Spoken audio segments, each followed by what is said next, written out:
Hi everybody, welcome to the video that I'm calling How I'm Grading Essay 2. And in this essay I'm going to go over most of the points of how I'm grading things. The biggest thing I want to point out is that when you're looking at the rubric, different parts of the rubric are worth, different things.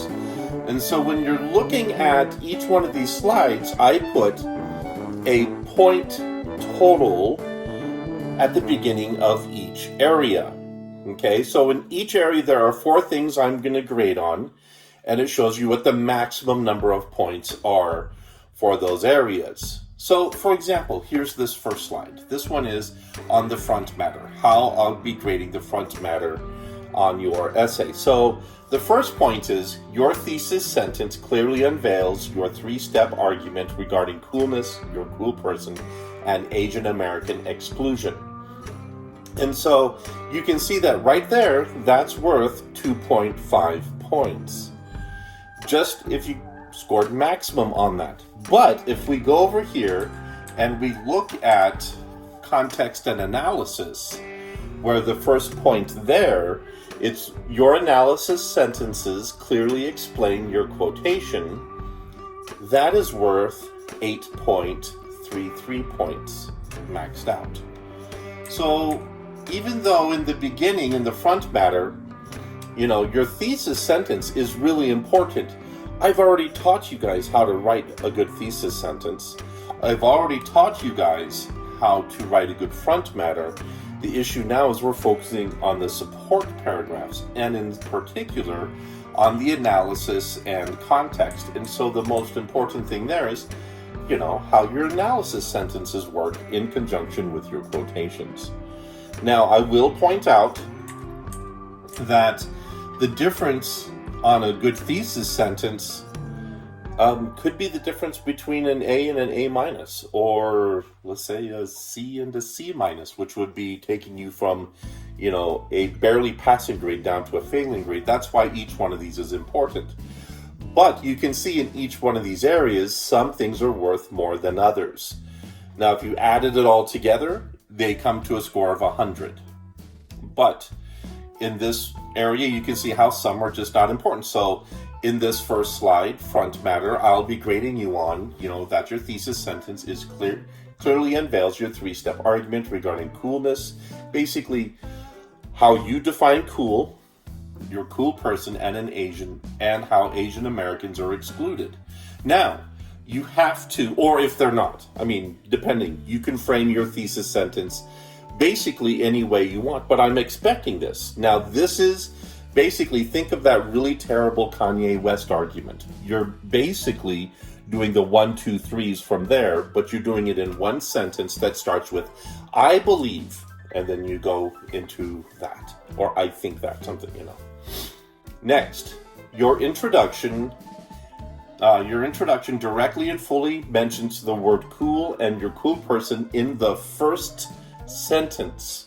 So you have to include who that cool person is and, that they're cool in the very first sentence. And then the rest of it has to be interesting and also logical. Okay. The next thing is both your thesis and mapping sentences work together to paint a clear picture of how you will write your paper. And your introduction is only 4 sentences long. So, no, that's your introduction paragraph. So, good things to know about. Next, your definitions paragraphs. Now, in your definitions paragraphs, the first one is your 2 definitions, quotations clearly define your understanding of cool and are correctly cited using MLA in-text citations. So if you need to, go back and watch that in-text citation video. Next, your analysis sentences clearly explain your quotation. So right here, make sure that your analysis sentences clearly explain what your quotations mean. And then the context and quotation introduction strongly explains your quotation's backstory and sets it up for clear understanding. On this point, I want you to understand that if you guys aren't introducing quotations properly, then that's just not, you're not going to get good points in this area. And then the next one is the implication sentence clearly wraps the analysis back to the topic sentence, and your transition concludes the narration and smoothly links to the thesis paragraph. Okay, so right here, you can see that this is how I'm grading your definition paragraphs. Now that's 2 definition paragraphs, and that they work together.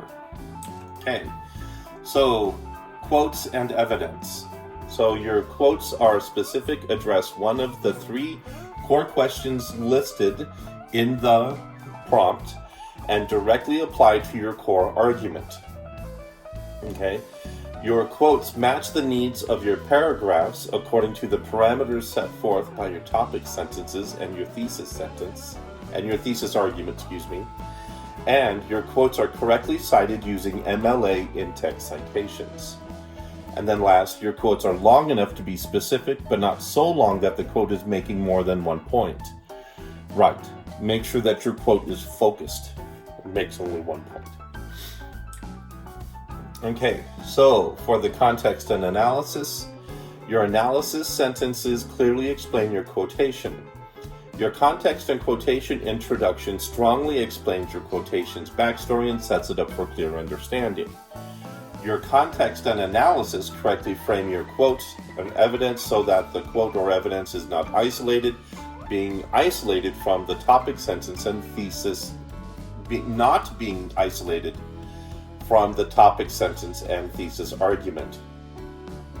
And last, the topic sentences, implication sentences, and transitions frame the context, and analysis sentences so the paragraph is a unified part of your argument. And next is the rear matter. Your conclusion both restates your primary argument and shows how you proved your argument is correct. Your counter-argument shows clear opposition to your primary argument from your thesis and is correctly cited using MLA in-text citations. Your rear matter shows why your argument about coolness applies to you, yourself. And your conclusion expands to your larger world and also shows opportunities for further research. Okay. All right, and then the last thing is on the prompt. You wrote an essay that clearly explains why Asian Americans are often excluded from conversations about what is cool. The keyword cool appeared in every paragraph, particularly in the topic, analysis, implication, and transition sentences. You wrote a 1,700 word to 1,900 word 6-part academic essay, and you used a quote in every definition paragraph, support paragraph, and counter argument. And proofreading, the works cited page is correct. You did not use vague pronouns like we, you, they, them, and one. And you obviously proofread your essay, so few grammatical or stylistic errors appear. And you wrote a 2-part creative or logical title. Okay, so that's basically it. Now, I know that's a lot of detail. Now, I did upload this to Files so that you can see how all of this works. I also uploaded a new copy of the prompt so that you guys can see how the prompt works also up there in Files, so you can look at all of that. But these are the basic details on how I'm going to be grading your paper. Now, there are loads of other aspects. I will tell you one thing that's in the proofreading portion. It's only worth 3.3 points, where it says the works cited page is correct. But if you forget to include a works cited page, that's a fail. So make sure you include that. I wanted to make sure and warn you about that. But remember, when your essay is working, when I'm going through and working on your essay, make sure you understand that essentially there are a lot of things I'm grading on, but they're not hard. And some areas you're not good at might not be worth that much on the paper because I'm not emphasizing them. But there are things that I am emphasizing that you have to make sure you get absolutely correct because they're worth a lot of points. Okay. Hopefully you understand how all of that works. And the last thing we're going to talk about is essentially the discussion post for today. The question I have for you in the discussion post is, in class I mentioned that the revision process and the writing process were basically one and the same. How do you feel about that? And how does that change how you write?